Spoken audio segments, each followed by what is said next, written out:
Hey everybody, how's everybody doing this fine July 5th? Hope everybody had an outstanding 4th of July.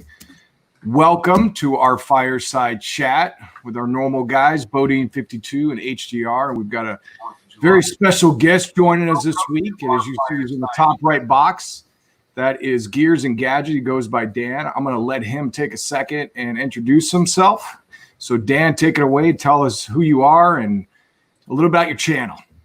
So my name's Dan. I run a YouTube channel, Gears and Gadgets. So I'm down here in Phoenix, Arizona, where it's a chilly 112 degrees today.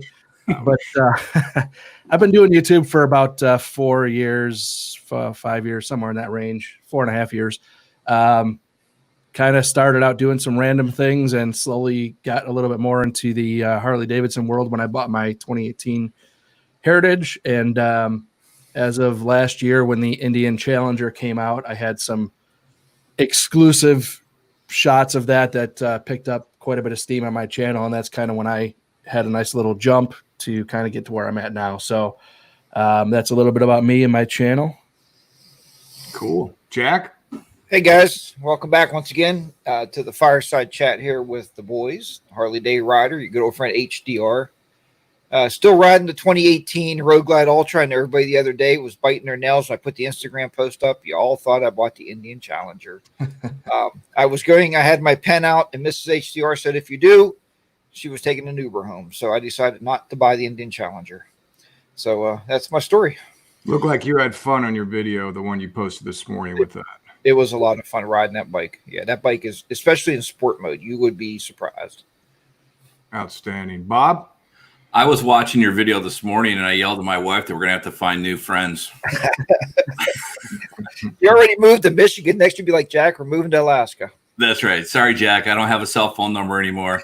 So I am BoDean 52. I go by the name of Bob. I have, for those that don't know me, have a 2018 Ultra and a 2000 Road King. And I'm interested to see how many people are having beers tonight after the July 4th celebration. So I know I'm good. HDR, you have a drink?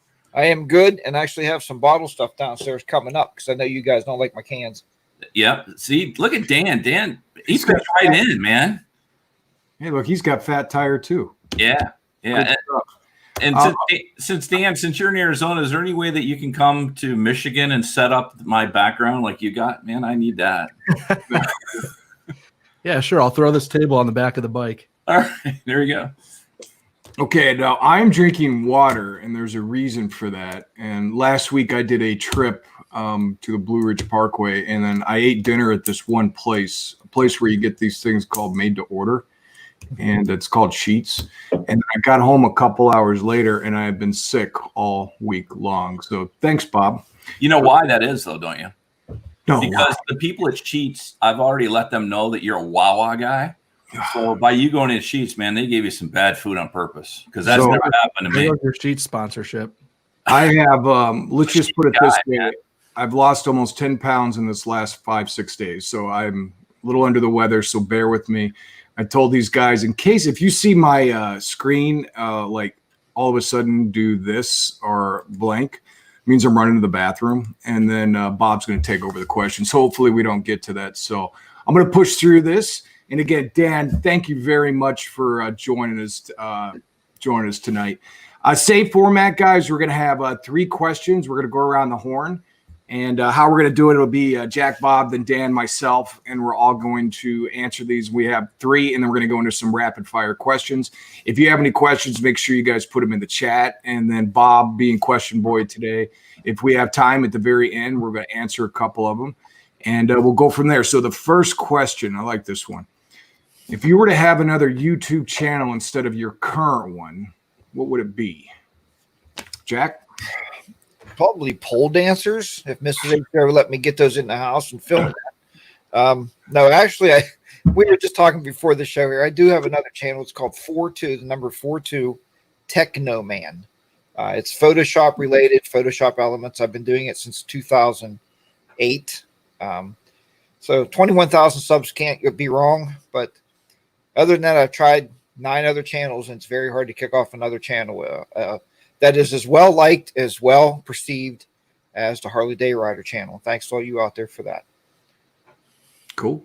How do I follow up on that? Holy crap. For me, I'd like to have a sailing channel because I'm into sailing YouTube videos now, but I don't have a sailboat or a boat, so that probably ain't going to work. I was gonna say, don't you need a boat?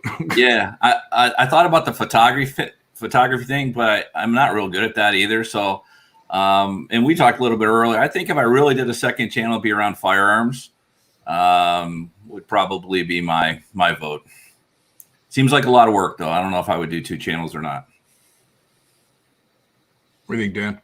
Yeah, I'm actually in the same boat. So if I were to do it, we were talking earlier about JT Hickman kind of does a good job of melding it all together. But I would do a firearms channel, and part of my motivation on my channel is I like to just do everything in one place because my channel is who I am.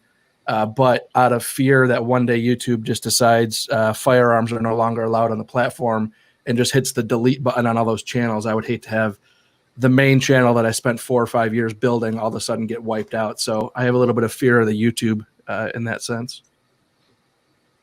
I'd play with wood. That came out wrong. That was a good one. That came out real wrong. Dude, following up on the padded underwear thing, that's not good. Follows up on running to the bathroom thing. I can't win. I enjoy woodworking is what I meant. So I probably do like a DIY type stuff. There's a lot of great woodworkers out there. I'm not even close to their skill level, but I like enjoying cutting things and putting things on the walls and stuff. That would be my second channel. So good segue to the next one. It's kind of, I know you touched on a little bit, Dan. Do you feel your YouTube channel is one-dimensional? Whereas if you try to like branch out to other brands or topics, it could hurt your channel. What do you think, Jack? I believe that is probably true. Bob told me once when I got on Instagram, be very careful if it's motorcycle related, keep it motorcycle related. Well, myself and Miss HR went walking on a trail one day and I took some pictures and I ended up losing 15 of my, 200 Instagram followers. So he's very right. I mean, it's very true.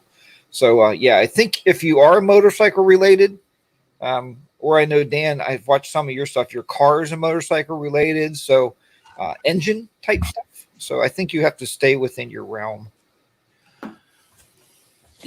I'm the same way, and Jackie and I did have that conversation. It's interesting because there are guys like JT Hickman, and quite frankly, Dan. Dan does a variety of stuff, and it works, right? And I think Dan will probably talk to the additional folks that he gets and doesn't get, right?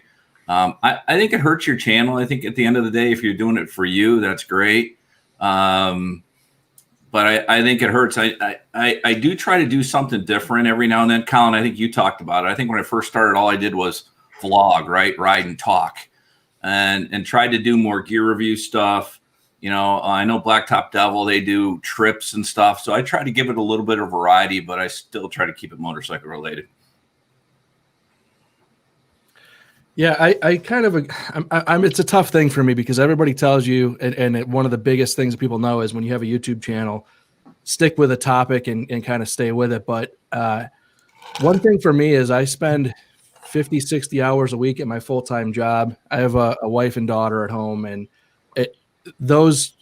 obviously those two things take priority over top of my YouTube channel. So when it comes time to fire up any equipment, cameras, stuff like that, I feel very conflicted when people say like stick to one genre because that day maybe I don't want to jump on the bike and film. Maybe I'm going to go in the garage and wrench on my truck because it's something I have to do anyways.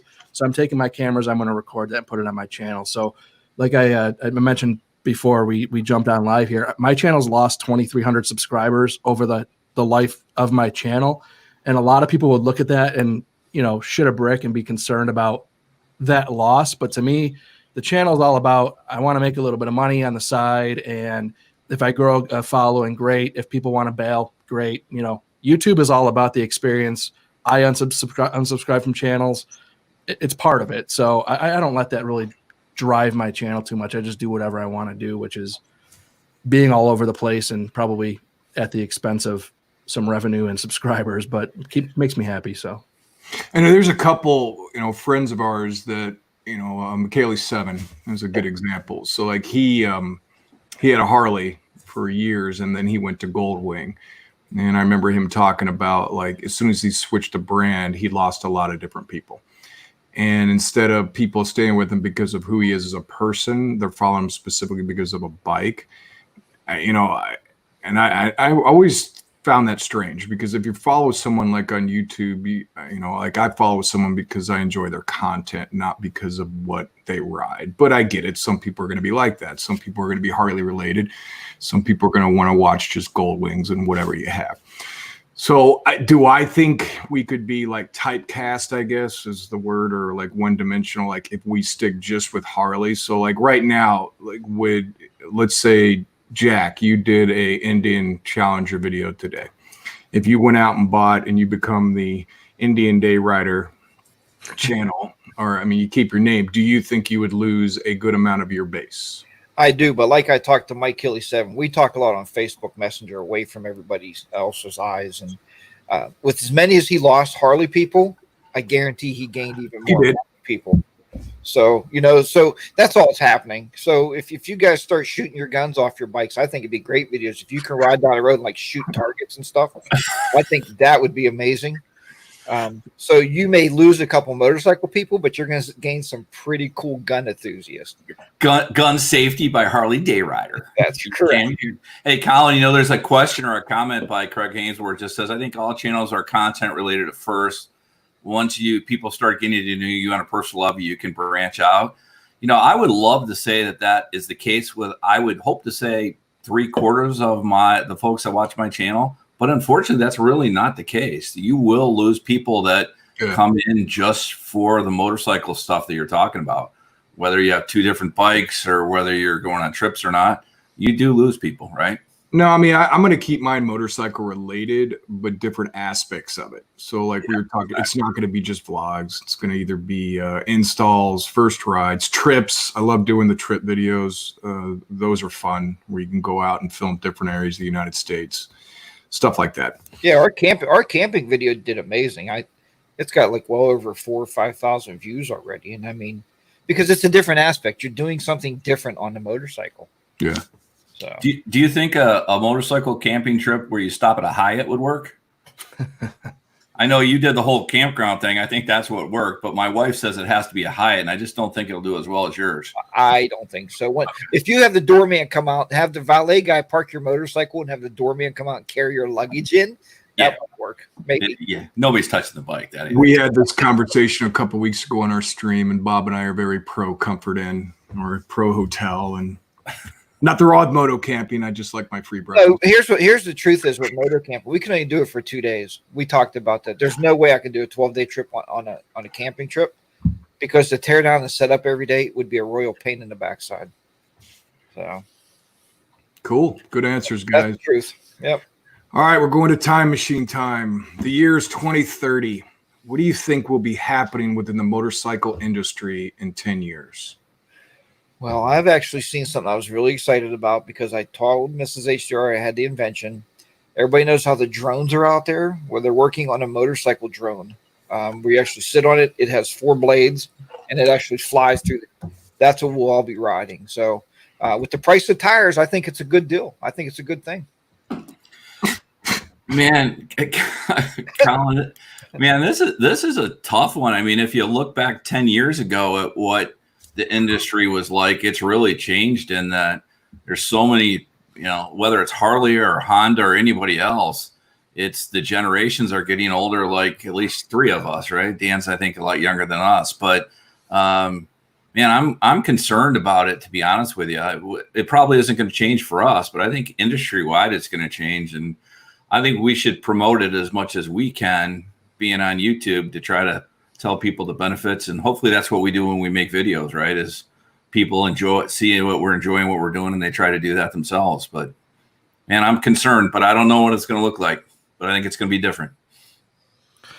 Yeah, I think that, not to think anybody watches my content, but not to get too big of a head, but these interns that I had on my channel recently, which were the Harley Davidson, 2018, they put a bunch of 20-year-old kids on bikes, and kind of sent them out into like a black hole of no support, and didn't really do a whole lot with them. But I'm 37, so I'm kind of in this weird position of appreciating Harley Davidson, and I'm talking about Harley in general, and I think the rest of the motorcycling is going to kind of all be in the same place in 30 years, but or in 2030. But looking at the way that things are, I appreciate the old guys, the guys that are riding around vests and tattered up, kind of squidding it up with no helmets and all that. But then you have guys like helmets. I tend to go a little bit more towards like the helmets, full-ish kind of gear thing. And I think Harley's in this weird position right now where they're trying to kind of talk out of both sides of their mouth and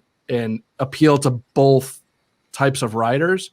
And I think they're kind of losing in that battle. So I think what you're going to see now with Jochen Zeitz coming in as the new CEO is I think you're going to see a little bit more attention directed at the youth, with the mindset that the older guys are still going to kind of stick with you as much as they're going to bitch and moan about everything that changes because it's not what they like to see. So I think the industry is just really in an interesting position right now of redirecting focus in the world of Harley Davidson, not fearing their core customer so much to the point of being afraid of new things. And you see that with the Pan America coming out and, the Bronx and some of these new bikes are kind of heading in that direction of not caring so much what the older guys think, the live wire, all that kind of stuff. So I'm excited to see where things go. It's going to be kind of either a sink or swim thing because motorcycling is kind of needs a little bit of CPR right now.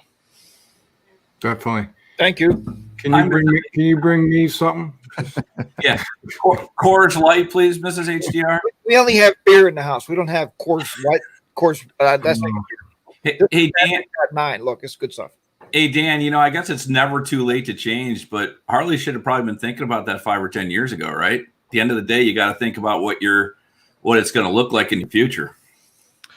Yeah, I think they're definitely late, to say the least. I mean, it's an easy kind of low-hanging fruit complaint to say. I mean, Harley's never really been ahead of trend, but yeah, I think they're a few years behind. Honestly, real quick, my opinion is that I think in 2008, 2010, when the economy just got decimated, that a lot of the core customer either sold out of their bikes, they got financially beat down, never went back to the dealership to buy another one, or just kept their bike that they have, all the while complaining about the new bikes that are coming out and never going back to the dealership.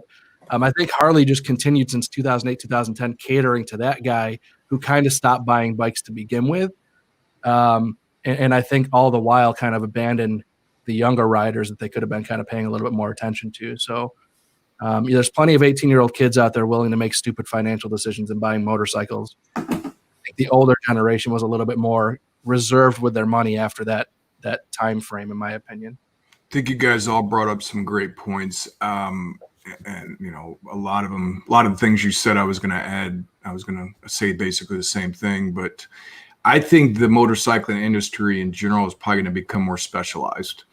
What I mean by that, like right now, if you look at even what we were saying since 2007 and the recession when that hit, all motorcycles have gone down. Yes, we all know that other bikes and like from KTM to other manufacturers have seen an increase in sales, but we don't have the levels like we did 10, 12, 13 years ago. We don't.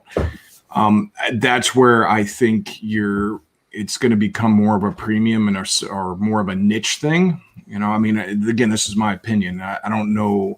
I don't see it taking off like it did, like it was 10, 15 years ago. It might in some segments. On some of the comments that I just read over here, I think you said at Motorcycle Mama, targeting women, I think is huge, outstanding, and that should be a huge focus of whether Harley or any big old muscle bike that we have out there that a lot of us ride. I think that's going to be a path to the future. Harley's trying way too hard. I mean, Dan, you talked to a lot of these interns, and if you guys didn't see that, make sure you go back, check out his channel. I think, would you have 5 or 6 episodes where you had different Harley interns, all that, when that thing rolled out a couple of years ago. Now that was really informative what you did. Yeah, six of the 8 came on my channel to talk about their experiences. So that was pretty cool that you did that, kind of like a Zoom call type deal where you did interviews with them. I thought that was great.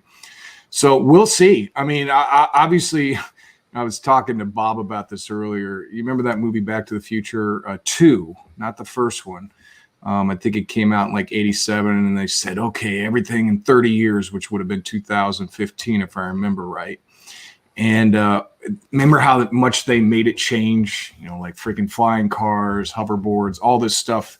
You're like, that's not even close to what would really happen in 30 years. So in 10 years from now, is it really going to be a huge difference in bikes? Yeah, you're going to have some new engines. You're going to have obviously some streamlining. I think you're going to have a lot more electric or EV bikes that are out there from different manufacturers. So we'll see. I mean, who knows what's going to happen in 10 years? I mean, when did the Milwaukee 8 come out? When that 17 or 18, right? 18. 17, yeah. 17 for the Softails.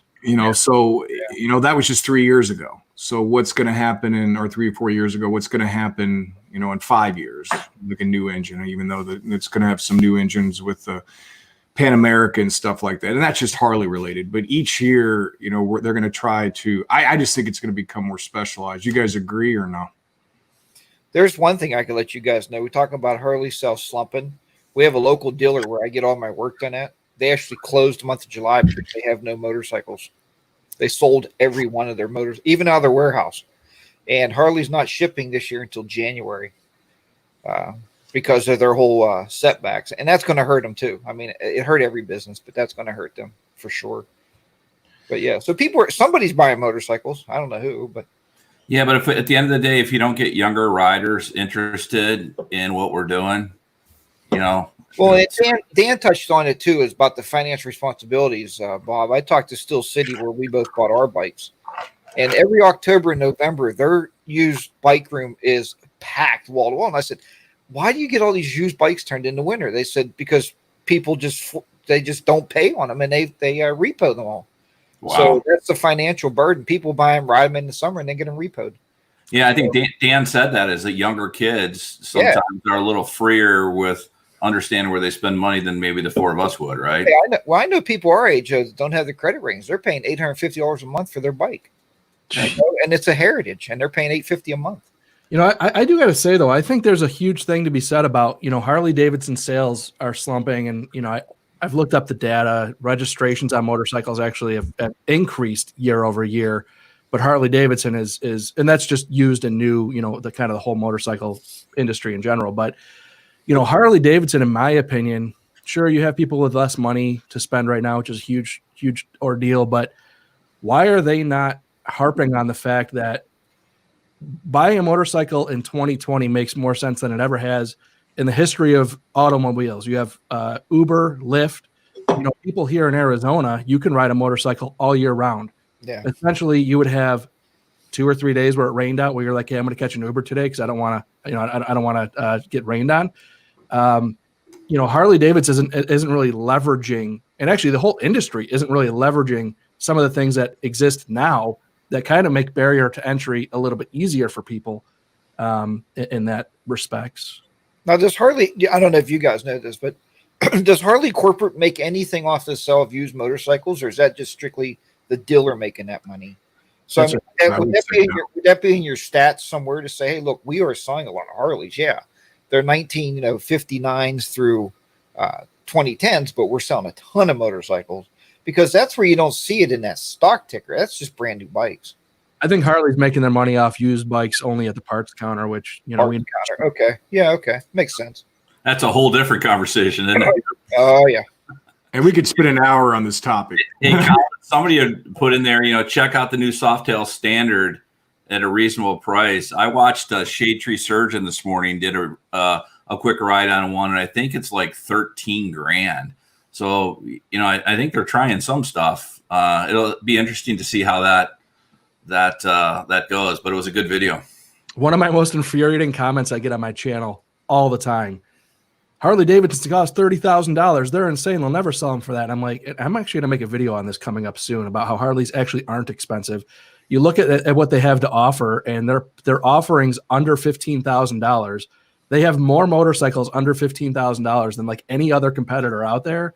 But people just look at it and say, oh, a CVO is this much. So now that's what every Harley Davidson costs. And it kind of is like an unfair. Now, I'm not saying Harleys are cheap, but the the consensus that Harleys cost 30 grand is just horribly overstated in my comment section, at least. Well, I first bought a Sportster. I went to my sister's house. My brother-in-law said, well, we know who has all the money in the family now. It was a 2006 Sportster. I mean, I might have paid $4,500 for it. He's like, you got all the money. It says Harley on there. It's like, I don't know. Is it like having a Rolex? I guess if I have a Rolex, then I must have all the money. You have a Rolex for each arm, right, Jack? If I remember right. Yeah. Okay, that's what I thought. All right. Good responses, guys. Ready for rapid fire? Yeah. All right. Ceramic or wax on your bike? What do you prefer? Ceramic. I'm just glad Jack washed his bike. He did a video on it last time. It's been like 6 years. So you see how important that video is? I only wash it twice a year. It's an important video. And that's when it was raining, right? That's right. You know what? I'm an F11 guy. I just am. My bike is a denim paint job, so let me go out there and get some wax on it and see. I'll let you guys know in a little bit what I think about wax. Hey, how do you like that? I had a black denim Street Glide special that I traded, one, because it was Jack's fault, but two, because I can't do that denim paint, man. Anything I did to it scuffed it up. I couldn't feel like I washed it. You like that, or? So that red denim kind of does cover a lot, and I'm not super crazy about being worried about scratches. Part of me is like, on my heritage with that red denim is that the more worn that it looks, almost the more heritage that it appears in a weird way. Now, if I had a Street Glide or something like that, I don't think I would go with a denim paint job, but I have some scratches. There's a couple spots where I dropped a screw on it and it, went down the fender type of thing that you can't touch it up. So it's there for life. Denim is definitely not for everybody. I can tell you that much. I would like to do ceramic. Right now I've done wax, but again, if you wax, you have to do it 4 or 5 times a year. You have to reapply, and those ceramics, last every couple of years. Guy I followed, you guys might follow him too, Brian on Two Wheel Obsession. He had a video. I think it's called Gloss It. It's like a ceramic, and I was looking it up because he did a video on it. I think it's like $100, and it's lasted him. He just did a video recently saying he put it on 2 years ago, and it's still as good as the day he put it on. To me, that's well worth it. If you're going to put that much time, I think it was like $100 for a little bottle. Now I know that F11 is pretty pricey too, and you guys use that too, or Bob, you do, right? You use that F11. I'd rather use the ceramics so I don't have to worry about it. So you just basically wipe it down. But right now I am using wax. I swear I can use F11 on my bike and get it just as clean as if I had it outside washing it under the jack, right? Yeah, but I've seen you wipe your bike with F11 when you're riding it. That's a little excessive. Well, dude, you got to make it look good. Come on. So basically, you want us to shoot guns while we're riding, and I wax my bike when I'm riding. So yeah, so just turn your cruise control on because you can ride with no hands. All right. Do you guys wear that big yellow Hi-Viz, or just reflective, or just leather? The last time I wore a reflective anything was when I worked on PennDOT. So no, not around the motorcycle. I have reflective rain gear. That's the only one that I wear. Yeah, I would agree with that. I'll go reflective if I'm going on a long trip down the interstate or something where it's going to rain or something like that. But other than that, I just try to make sure, like, my jacket that I bought just has basically orange on the back, Harley Davidson orange, just enough to be visible. And then I just switched to a white helmet, trying to kind of sort of increase my presence a little bit. But I don't go too crazy with the Hi-Viz or reflective stuff. My padded underwear is Hi-Viz, Bob. You got enough lights on your bike. You don't have to reflect anything. I got way too many lights. Hey, can we do a poll on if padded underwear is odd or not? Never mind. I'm sorry. One day I will eventually sell you on these Moto Cities. You do a video on me in the store with you buying padded. Yeah, that'll be great. It's a collab video coming. At night, do you guys wear different eye gear, like yellow tinted? I do have 3 sets of eye gear on the bike at all times. I have the dark ones for the day. The yellow ones are nice for like dusk, and then I got clear ones for night. I do not. I need prescription I have prescription sunglasses, and at night I wear my regular glasses that seem to do the job. So I don't have any other pairs than those two. I bought that transition lens visor, so I don't have to worry about switching back and forth day or night. But I don't wear any like yellow tinted glasses at nighttime or anything. Hey, how do you like it, Dan? I love it, mainly because I hate switching glasses on and off because it's more opportunity to drop them and scrape them up on the ground when you're switching them on and off. But, you know, a lot of people comment that transition visor wears off after a while and it is expensive.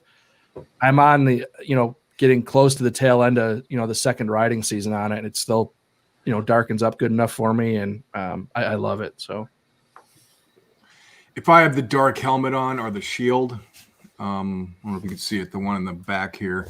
I'll wear the yellow ones at night, but I'll remember before I leave, if I'm going to be riding at night, I'll put a clear windshield on instead of the dark one.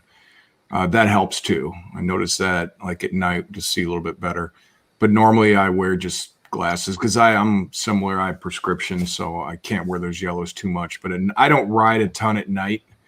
But when I do, I definitely wear those. Hey, Colin, do you have transition lenses in your glasses? No. Okay. I have prescription sunglasses and these, and I have like 3 backup glasses in case these break. Because in my glasses, I do have some transition on, Dan. I don't know if you do, but when I got prescription sunglasses, I purposely didn't do that because I use those riding more, and I was concerned about, you know, just having to deal with the transition.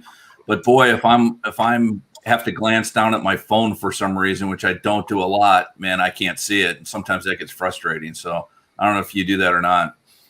No, I actually haven't had transition lenses in my glasses in a long time. I had them a while ago, but I hated the time between going in and outside of buildings, you know, for it to change. I think it's gotten better since probably the last time I've had it, but there was one thing too about Dan saying about dropping your sunglasses. I've learned I buy the 3 pair. Look up motorcycle glass on Amazon. 3 pairs for $7.99. You get the clear, the yellow, and the sunglasses. So. Do you wear contacts, Jack, or you just got that great? No, I wear regular glasses, and my doctor said, you know, only wear those when you want anything to be like in focus. And I don't like things in focus when I'm riding. It takes away the whole experience. Nice. Well, I do have to wear them at night because I can't see very well at night. And Mrs. HDR gets mad when I run over roadkill and potholes, and she starts screaming. Part of the reason I moved away from living close to you riding with you, buddy. That was one. Hey, do you remember I missed that stop sign at dusk? I couldn't see it. Yeah. There's a list of stop signs you missed. I got on video, brother. Note to self: don't ride with Jack at night. Yeah, nice. Good call. All right, Jack. I know you just did one today or on your video today, but what bike do you want to test ride? The next bike I'm going to test ride actually with Mrs. HDR on the back of it is going to be the Yamaha. I think it's called the Grand Continental, Grand Touring, whatever. Yeah, and I just did the Challenger, so I'd recommend anybody get out there and test ride them. Ride them all. Ride everything. Walk in and tell them you want to ride it. So I have never done a demo or a test ride of anything that I wasn't going to buy a Harley, and I think I'm missing the boat, right? I think watching yours this morning, Jack, made me think, man, I got to get out and ride a Goldwing, right? I hear if you ride a Goldwing, you buy one, right? I'm not sure I'll do that, but I got to get out and do a better job of that because I don't test ride a bunch of bikes, and I think I'm missing the boat. That guy made a mistake the other day. He said, "Hey, I filled the tank." I'm like, thanks. I said, "You have a loop?" He said, "No, just go wherever." It's like, okay, see you in a little bit. That's right. You have an honest face, though. Plus, your wife was still at the dealership. Well, I told her that, so I left her for collateral. That's right. Collateral. And she's better looking than you, so it was an easy deal. So, well, she's lucky I didn't pick up an Indian babe somewhere. No, she might be watching. Wait, I got to no. Hey, Dan, if you watch all the Harley Day Riders video, you'll think he's the most wholesome guy in the world. Yeah, I'm very wholesome. Which he is, but I'll tell you what, reality comes in sometimes when we're doing these. So,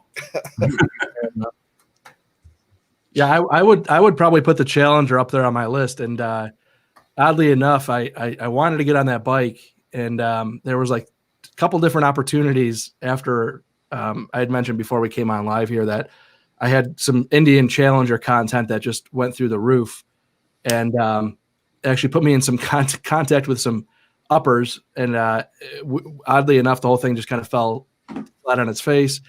And I never got a chance to ride it. I tried 2 dealerships here, and they're kind of stingy with their test rides. And when you show up with a helmet with cameras all over it, it's not a whole lot of secret of what you're up to. So I try really hard.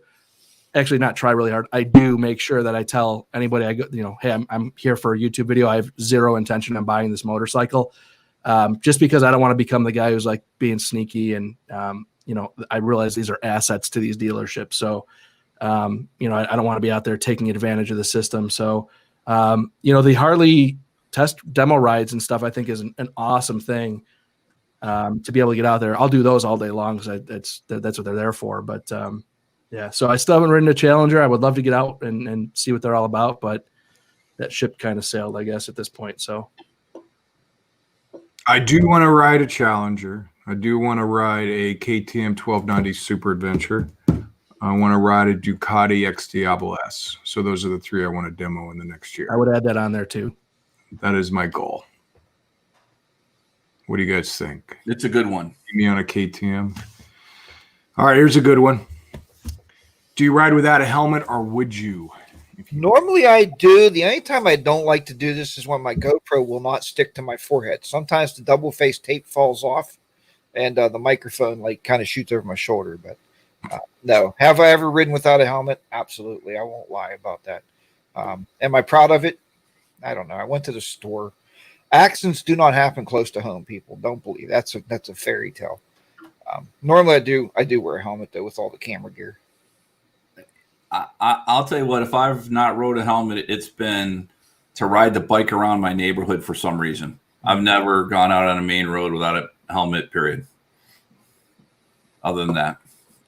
Yeah, I actually I won't ride without a helmet because this terrible hair that I have, riding without a helmet, it just looks like I got thrown through a wind tunnel, and then it's like I look like an idiot all day long. So riding with a helmet kind of keeps my hair like pinned down to my head, and I can just kind of get it back to normal. But is there any video on that, Dan? There is not.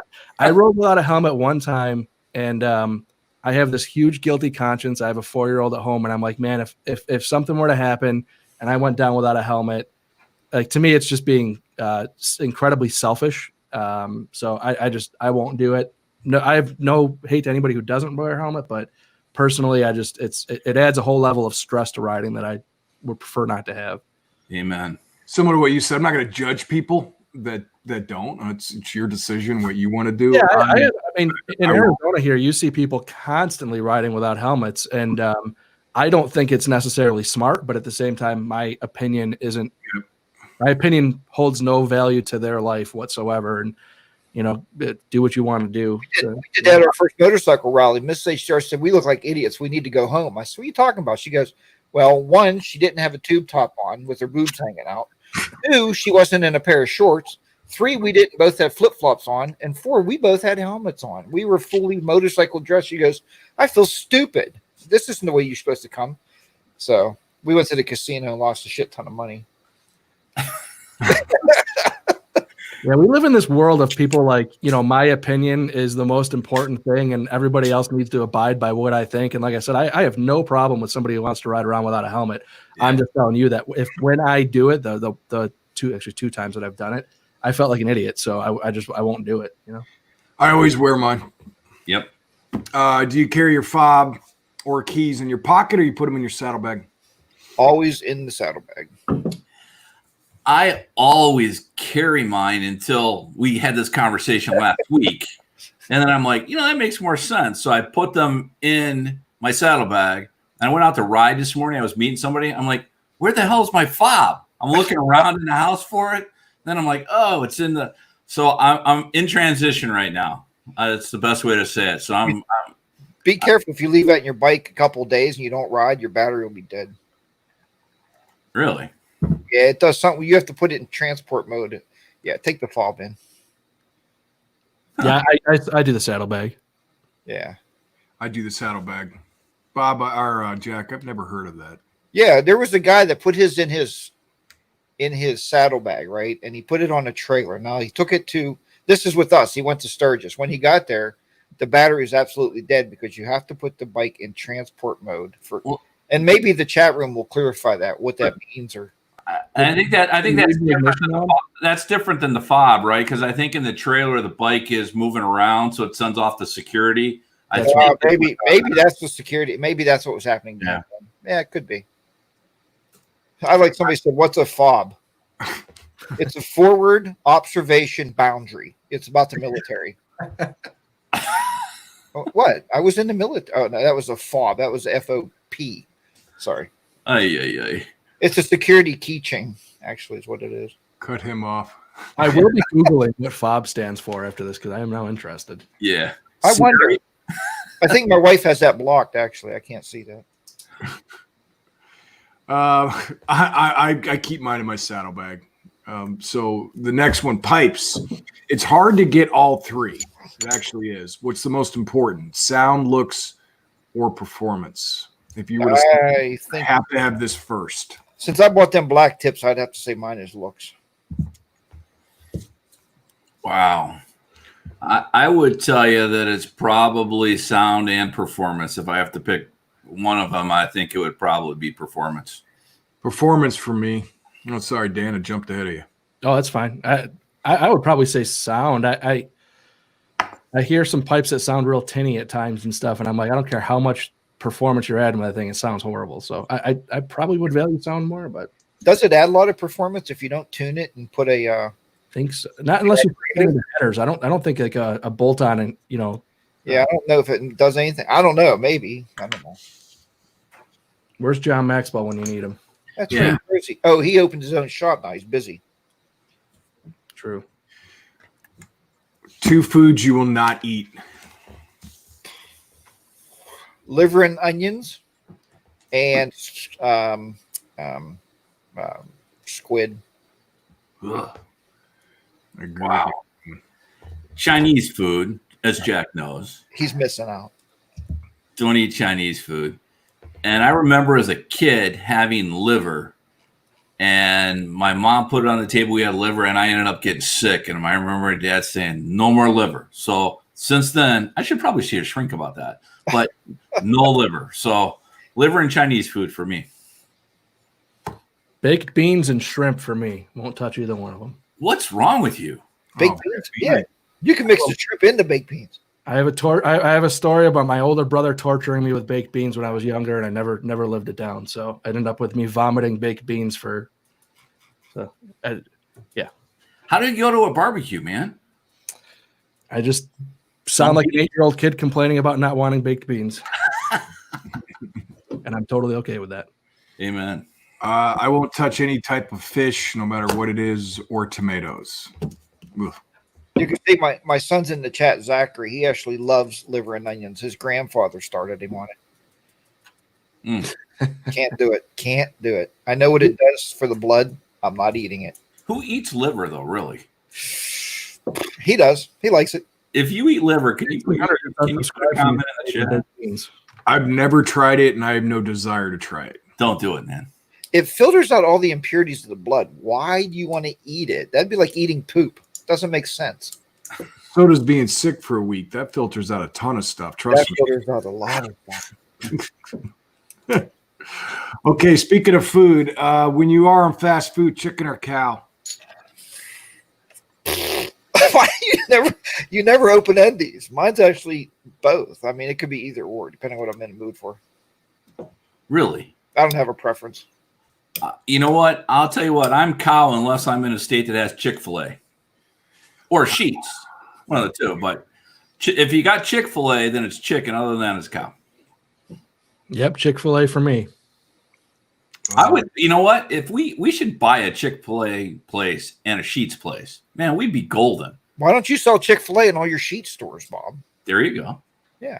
There you go. I always get the number 1 with the Coke extra and then Chick-fil-A sauce. It's sad that I know the number. Hey, I get a number 1, but is the sauce good? I've never done the sauce, man. I don't Chick-fil-A sauce? Yeah. The Chick-fil-A sauce is really tasty. Wow. I mean, I know they have like a bunch of different sauces, but I'm addicted to that place. But like Jack says, though, I'm not a McDonald's fan. I try to stay away from that as much as possible. If I'm I'll wait the extra 10 minutes. I'd rather go to a Five Guys if I'm gonna eat some burgers. I don't know if they have that by you guys or not. Yep, they do. Incredible burgers. Okay, which place in the world do you want to ride in the entire world, like your bucket list place? I've been watching a lot of this lady. I know Bob watches her also. Itchy. Yeah, I can't remember where she's from. Itchy Boots. Where's she from? The Netherlands? Yeah. I would love to ride some of those roads that she rides on. I think it is just amazing. But yeah, that would be one of my places. You know what? I would agree, Jack. And by the way, if you don't watch Itchy Boots, just from us, she is. Yeah, she's really good. She's got to be 30 years old. She rides. She rides a bike in all different parts of the country, and she has more kahunas than all of us together. Man, she gets herself in situations. I mean, she's an impressive lady, that's for sure. So I can't stop watching her. You know what? I will tell you, there's Hawaii. There's a whole lot of places. I've just never rode in the Smoky Mountains. My grandparents were from there. I went there when I was a kid, but I've never been down there riding. So I think short term, I wouldn't mind to do that, but would love to ride in another country too. Yeah, I really don't have a bucket list thing like that, but if I had to just pick out of a hat somewhere to go, I'd say like New Zealand or something, it's just somewhere that, expansive countryside, I want to ride in Switzerland. Why? So you can watch The Sound of Music? You bet. That whole area out there, Switzerland, all those European countries out there, just beautiful. Germany, just incredible views that I'd love to take out and ride a week out there. Mm-hmm. All right. Do you swear like you're from Boston or talk like a nun? I pretty much, Bob says it. I mean, my channel is very G-rated, and I try to live my life more as a nun, maybe a priest. We better not go there. You're so full. I will tell you that's one of the things. Back when I started my YouTube channel, I had 9 subscribers, and one of them was Jack, and 8 were family. That Jack taught me was you got to keep it G-rated. So I would tell you I keep it G-rated, but I got a little Boston in me at times. Yeah, I think the question is not necessarily to YouTube. I edit out all of in my. General. Yeah, if there was some archives of my footage of me whipping tools across the garage, with some colorful language, it would be interesting to watch. But yeah, I definitely swear like I'm from Boston. You would be not monetized, right? That's for sure.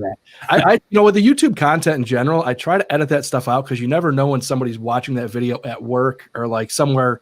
You kind of have to be mindful of your audience that, not everybody can have those kinds of things. Like Jack does that like half the time when he's at work. Watch the video. Comment like 11 a.m. on my video. I'll give you one thing, though. I had a grandfather actually comment once to me and told me that he enjoys my channel because he can be watching it and don't have to grab the remote when his grandson's sitting in front of him, fearing that something's going to come out of it because he knows it won't. My wife, maybe. Me, none. Not maybe. Maybe. I swear really bad. On videos, I don't, but in real life, it just makes me feel good sometimes just to swear. It does. So yeah, I am not a nun. Hey, Colin, Judy Sheldon says, hey, watch the picking on people in Boston because I think she's up in Maine. I will tell you, I traveled a lot to Boston. Oh, it's a compliment to the Boston folks. It is. I love Boston, but I'll never forget going to an office up there, coming out of the airport. And I made a comment to the guy. I said, does anybody in Boston use turn signals? And the guy looked at me dead square in the face and says, that's a sign of weakness. So, there you go. You guys ever toured a motorcycle factory? I have been at the York plant once. No, and I lived in both sides of Pennsylvania, and I never went there, but I was hoping Jack was going to take me. If you move back, I will. Okay. Deal. Talk to my wife.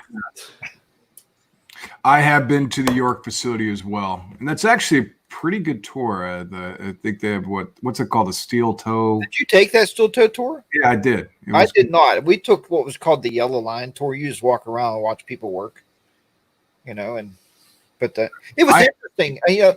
Colin, right? Usually I make these tour bikes. It takes them maybe 15 minutes from frame till they're firing the engine up, and they charge $45,000 for a Harley. I don't understand it because Dan said that all Harleys are 45,000. It's actually pretty cool. To take you in there and show you how it's all done. What's the steel toe? What's the difference? I don't know what the difference is. I know I walked the yellow line, so I don't know if it was the same thing, but maybe they showed us a bunch of different things. Yeah. Fabrication of painting. They did a section on trikes, they show you from start to finish because they bring all those engines in and then they just Well, what blows me away is the way they press them fenders, man. That's some powerful presses. Yeah, it looked pretty cool. All right, this is an interesting one, this next one. You're in the doctor's office. Do you look at your phone while waiting in the examination room, or do you play with the scale or blood pressure machine? I wish I could send you the picture because I went to have x-rays done. I was actually playing with my phone, taking pictures of the x-ray, the computer screen, and sending them to Mrs. HDR for diagnosis. So I think I play with my phone. Colin, I got to ask, dude, how did you come up with this question? Did you do something in a doctor's office that made you feel guilty one time, or what? You know what? I'm on my phone to answer the question, but I just want to know how you came up with this question, man. There's got to be something that you did that we all need to know about. I'll answer it when I get to my turn. All right. All right. I'll make that quick. I'm definitely a phone guy. Yeah. I always like getting on the scales, and I just want to see am I the only one? And yeah, there was one time I did put the little strap on the blood pressure thing. I was flexing my muscles and I was putting it on, and because the doctor wasn't in there, I was like, oh, this isn't going to hurt. No one's going to say anything. But I always look at you ever go in there and they have all the posters on there and tells you. I do read posters. Yeah. So I do all that. And I don't know. I've got a fascination with all the little doctor tools in there. Dude, do you see a doctor that still has a scale in the room you're in? Isn't that usually in the hallway or something? The last one I went to had a scale in the room, but you're right. Most of them are in the hallway, but the last one, they do have a scale. You live in Southern California. I get it. They usually weigh me going into the room, and they're like, gee, Jack, you put on some weight. And I'm like, thanks. Nice to see you, too. That's right. Yeah. Be nice, or I'm going to put you on my YouTube channel. Yeah, I should. All right, I'm going to mute real quick. I'm going to ask this next one. Movie you'll watch every time it comes on. All right. Jack, I'm sorry. Mine is probably Forrest Gump. Forrest Gump. It's just when it comes on, I'm intrigued. I just got to watch it. I'll tell you what, my favorite movie in the world is Field of Dreams. So I'll watch Field of Dreams any day, but I'm a mafia guy. So if Casino or any Godfathers is on, I'm watching that. So, but Field of Dreams is probably my favorite movie. So if that's on, it's priority. The movie in this household is Bad Boys 2. It's got to be 2, and every time it comes on, it just manages to stay on the TV. Not even the greatest movie in the world, but just the one that for some reason when it comes on, the TV doesn't change. We just watch it. Bob, good answer. First, big fan. That's one of my top 3 films of all time is Field of Dreams. I quote that movie all day. But the one that I'll always stop and watch is Shawshank Redemption. That's a good one. When that's on, I'll watch that. I've even seen that movie probably 10 times. I'll keep watching it. Me too. It said Pee-wee's Big Adventure. Oh yeah, that's a good one. Look, it's funny, Colin. If you look at the comments, it's Hunt for Red October, Terminator, Jaws, Evolution, Fast and Furious, Star Wars, Bourne. The Bourne series is really good. I watched that. All these motorcycle people, and nobody said Easy Rider or the Wild Hogs. Yeah. Hey, Jack, what was that movie you got me involved in? Motorcycle with the 3 guys that are like you, Colin, and I? Yeah, that's the Wild Hogs. Dude, I'm telling you what, he mentioned that movie to me, and I never saw it before. And Dan's like, you guys are old. But we watched that. I watched that with my wife, and I've never laughed so damn hard. And I'm still looking for a name so the 3 of us can get a vest. So. That is Ground Chuck or something. We got to come up with something, guys. Ground Chuck. Yeah. Anybody in the comments, can you please put a put a comment in there and what Jack, Colin, and myself should name us. How about the padded wear MC? That No. might be a good one. No. No, not manly enough. Not manly enough. All Wild dogs. Speaking of manly, this is a good segue into this next one. I know Bob, I know his answer already. You ever gotten a manicure or pedicure? No. Were you wearing your sundress and your padded underwear when you got yours, Colin? No. No. No. You wear a sundress, you don't wear any underwear. What are you talking about? Hope we didn't offend Dan. Dan, how are you? You got 3 no's? Bob didn't answer it. Oh, was it my turn? I kind of fell out. So I have gotten a pedicure before, and the reason for it is I have a brother who's pretty metro, and one day I was like, "Yeah, I don't picture you doing that," and I was like, "I would do it," and then lo and behold, like literally an hour later, he just called me to task. So we went and did it with my brother. Do you see those? Really? I bet you guys had a conversation during that, didn't you? And my wife actually was there also. Do you see those people that put their feet in? They got those little fish all around them. Mary did that when we went on a cruise. She did that. Yeah, It bites out the dead skin. that's insane. Colin, do you get yours weekly? Both? Daily. No, I actually have done it twice. My wife gets it done all the time, and I went and tried it for the first time a couple of years ago. It's actually feels pretty good. There's nothing wrong with it. Yeah, there's nothing wrong. I mean, they scrub your feet up. I mean, you know, most people's toes are nasty anyway, and then they look really nice when it's done. So yes, I do wear my sundress, Bob, and my padded underwear when I get my pedicure. I'm not judging you, but I'm judging you. So Yeah, you are. No, it's actually I don't do it that much, but it's not that bad. I like cranky old guy said, "Boy, poor Dan doesn't know what the hell he was getting himself into to do this show." he's like, "Are we on question 20 yet?" He's like, "Hurry up!" He's like, "I have to go get a manicure." Yeah, it would take a lot to throw me off. You ever taken an advanced class? I have not. Love to do it.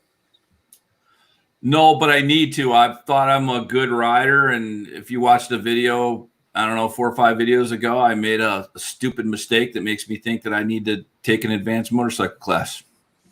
So I'm going to. I have not. I do watch a lot of those Dan the Fireman videos and then make myself feel like I know what I'm doing. But I really need to go to an advanced motorcycle class. It's something I would like to do for sure. I was going to do one this year. They have those Ride with the Pro series out here, and I'm going to try one of those. But you realize how much these, especially the slow maneuvering. And so I definitely want to take one. Do you watch Ride with a Pro? What's that guy's name? Jerry something? Yeah, I do. I like Jerry. I like his videos. I like Dan too. I think they're both good. Jerry seems like an old cranky guy to me, but he's got some good stuff. I know Boots and Jeans, who follow all of us, are in the comments. They really do some good stuff too. So if you don't check their channel out, I think they're pretty good at it as well. They are. If you are a sports fan, I know a couple of you are, Dan. I don't know if you are. Rank your top 3 leagues that you follow the most. Not teams, leagues. Oh, not teams, but I don't know. I'm not a sports fan. Okay, leagues. Let's go this way. Watch. Check this out. NASCAR, bass fishing, golf, and the NFL. Sport. How about that? That's fine. That's good. You are proof, Jack, that people that are different can be friends and ride together. I'm a football fanatic. I'm a Steelers fan and a University of Michigan fan in football. Go Blue. I love football first and then hockey. I love professional hockey. And, and I like it right now. I'd love to just watch a baseball game. Yeah, those are actually my 3. My Bills games, football, number 1 for sure. That's Sunday routine in the house. And then hockey, which I've just totally, I'm in Arizona, and hockey's not a pretty, huge sport out here, but and definitely baseball, number 3. Bills are going to be better this year, man. They're getting there. I'm telling you. Unfortunately, it required getting the Patriots to fall off, which kind of sucked. I wanted to do it legitimately, but whatever. You won't care when they're winning. Right. My answer is similar to you guys. My YouTube name is based off the Broncos, so I am football first, then hockey. I love hockey, and then baseball. Baseball. Okay, favorite website for buying motorcycle-related items? I got two of them actually, but I guess the one is cyclegear.com.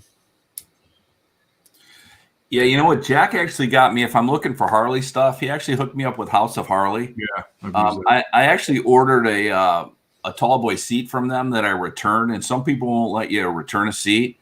They were pretty awesome to deal with, so I'll buy from there again. I like House of Harley, but I like Revzilla too. Yep.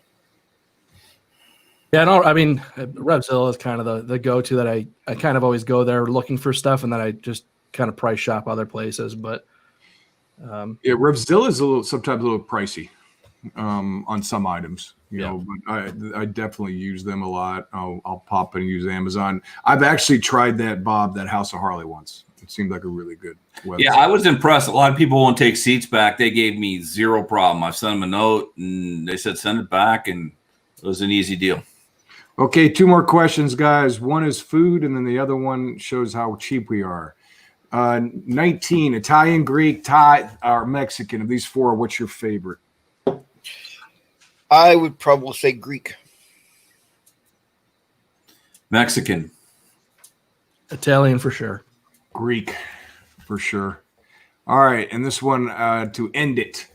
On long trips and you pack some water bottles, do you throw them away when you're done and buy new ones, or do you refill them from the bathroom sink?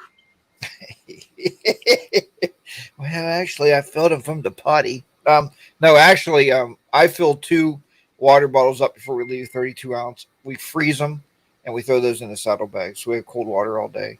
But yeah, I guess I would. No, we buy new ones. Colin, you have a nice bike, a nice home, and you're actually refilling water bottles in gas station sinks, dude. Really? Yep. No, That water's recycled from the toilet, right? I get new bottles, which is probably not. I'll tell you what, I am, Jack. You mentioned I'm going on a ride here in a couple weeks, and I'm going to do the whole freezing a bottle, but it'll be a new bottle. It makes it really nice. I learned hydro flasks here in Arizona. Like you just can't beat them. I can go on an hour and a half, open it up, and the ice is still there, and the water's cold as can be. So I love those things. What's a hydro flask? Just an insulated mug that they charge 10 times more than they should for. Yeah, because if you look at my camping trip, you'll see myself and Miss Star drinking from a flask. I didn't know if it was the same kind or. So it's like a Yeti. Yeah, basically. Okay. An overpriced cup, but yeah, they work really well. Good. What is wrong with refilling, Bob? The water's warm. It's not cold. No, you go to a sink, put it on the cold water. What Jack said. It's fine. I'm being efficient. I respect it. I just, I support. I support the gas station in Wawa and get water. New water in front of you. You'll see him one day behind a truck stop siphoning gas off somebody's car, pumping his gun. I'm just refilling from their car. Do you go in the back of the Wawa? Have hoses in the back to where you can? The Wawa hose. All right, Bob. We got time for maybe a question or two. Yeah. Hey, first of all, Colin, I know you're feeling really crappy, man. So thank you for doing this and hanging in there. I appreciate that, man. I know that's not easy. So came to the game even when you didn't feel like it. So thanks. 3 quick questions. Actually 4. Let's start with Blue Bike Girl. Is that her name, Colin? Do you know? Yes, that's yeah. I didn't get a chance to see her in here, but I'm glad. Did you turn left or right at the Blue Bridge Parkway? I think that's your video, right? Oh, I think she's referring to at the end of that video. I talk about if I want to go left or right towards Natural Bridge. I went right to answer your question. It's not in the video. It's at the very, very end. I will tell you, there's, and I know a lot of people have rode the Blue Ridge Parkway. That's just an incredible road to ride. But when I made that right, and it's a place called Natural Bridge, Virginia. It's right outside Buena Vista, I believe, and Lexington, Virginia. Some incredible roads down there. And I didn't have that on film when I made that right down there. And I can't remember. I think it was 150, the road. I can't recall off the top of my head. It felt like you're driving down a mountain. It goes right into a river. Incredible views down there. I had no idea that was out there, so I was pretty pleased. Another question. Bob Nelson just took off to Florida. I think spent 4 or 5 days, and he says, "Do you wear your rain suit or not when it's raining? Because especially if it's really warm, like sometimes you'll get in Florida." How about you, Dan? What was the question? I was sorry. I was typing away the comments here. Yeah. Do you wear a rain suit or not, especially when it's really hot? It never rains here, so no. The 2 days a year it rains, I just don't ride. But I have worn a rain suit when I went to the Bring It Home, ride. I wore that. But I have one that I finally put in my saddlebag. So if it comes up on my trip coming up, I will. But We do too. We stop on the overpasses and we will put rain gear on. But Bob's right. If you're good on the road and it's extremely hot, it's a trade-off. Yeah. I always pack one on long trips. Only on long trips. I don't do it on like short little rides. Yeah. And then if it rains, I'll pop it on. I won't wear it all day though. Colin, 2 more quick ones. Do you wash your helmet liners? That's a good question. I never have, but I don't do laundry. So maybe Mrs. HBR will do that for me. Yeah. Yeah, maybe you can ask her when you're sleeping on the couch tonight. I have not done that. I have not done that, but probably not a bad idea. It's a good idea. I have done it one time, and it was after a long trip because it didn't smell too healthy. Yeah. I leave it in the garage so I don't smell it that way. I don't know there's a problem. I'll do it a couple times a year just because it is hot here and you sweat quite a bit. So Now, none of you guys wear do-rags. I find that helps a lot. Yeah, I do. too, but I'm too lazy. Yeah, just to suck the sweat up. Same reason I don't wear earplugs. It takes 2 more seconds that I don't have. I say if you wear earplugs, your pipes are too loud. But So 2 real quick one, Colin. Public. Do you see the public thinking that motorcycle? Because we talked a lot about new age riders. Do you think people see riding motorcycles like maybe when we were younger now is cool? I don't. I see it as people look at us as a bunch of geriatric people riding around in bikes that you can afford to have that. And Bob, Colin, your kids are still small. I don't know about Dan's yet, but my kids are grown and gone, so we can afford a couple of those little luxuries in life, Yeah. But a lot of people may not be able to. Yep, for sure. And then the last one Colin, is as you get older, would you consider a Can-Am Spider or just not ride? I'll tell you what I'm going to ride.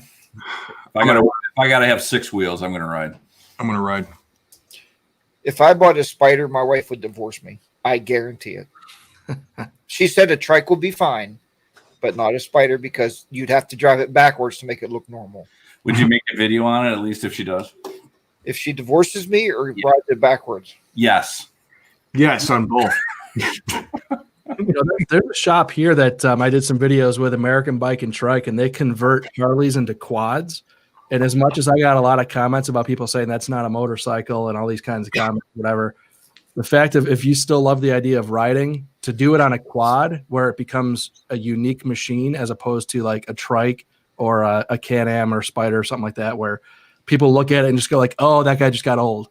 I like the idea of the quad where nobody else has it, so people would see it and be like, wow, that's cool and unique. What is that? And it would be kind of like its own thing at that point. So I think just finding something different than what people have considered to be the old guy I can't walk anymore machine. Yeah. Colin, I think we're good, man.